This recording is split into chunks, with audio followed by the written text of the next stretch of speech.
তিন সিস্টেমে ব্যবসা করবেন। কয় সিস্টেমে? সবাই বলেন, আরো জোরে বলেন। এক নাম্বার হচ্ছে মুশারাকা সিস্টেম। মুশারাকা, পার্টনারশিপ।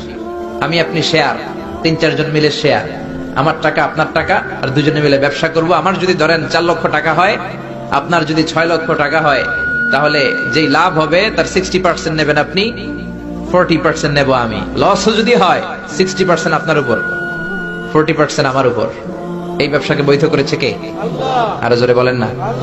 ২ নম্বরে হচ্ছে আল মুদারাবা। মুদারাবাও বৈধ।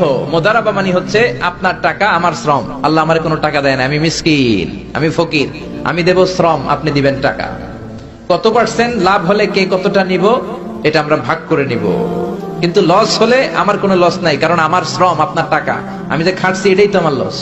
ঠিক কিনা? কথা বলেন। আর টাকা যেহেতু আপনার, পুরো লস নেবেন আপনি।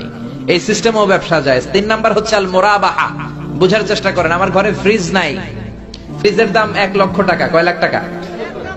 আপনি আমারে বাজার থেকে ১ লক্ষ টাকা দিয়ে একটা ফ্রিজ কিনে আমার কাছে ১,২০,০০০ টাকা বিক্রি করবেন। এটা আমি কিস্তিতে দিব আপনারে, ৬ মাসের কিস্তিতে দিব। আপনার লাভ হচ্ছে আপনি ১ লক্ষ টাকা দিয়ে কিনে ১,২০,০০০ বিক্রি করছেন, ২০,০০০ লাভ। আর আমার লাভ হচ্ছে আমার কাছে কোনো টাকা নাই, আমি ফ্রিজের মালিক হয়ে গেলাম, কিস্তিতে দিয়ে ৬ মাস পরে আমি টাকাও পূর্ণ করে দিলাম। এটাকে বলে মুরাবাহা। শাহজালাল ইসলামী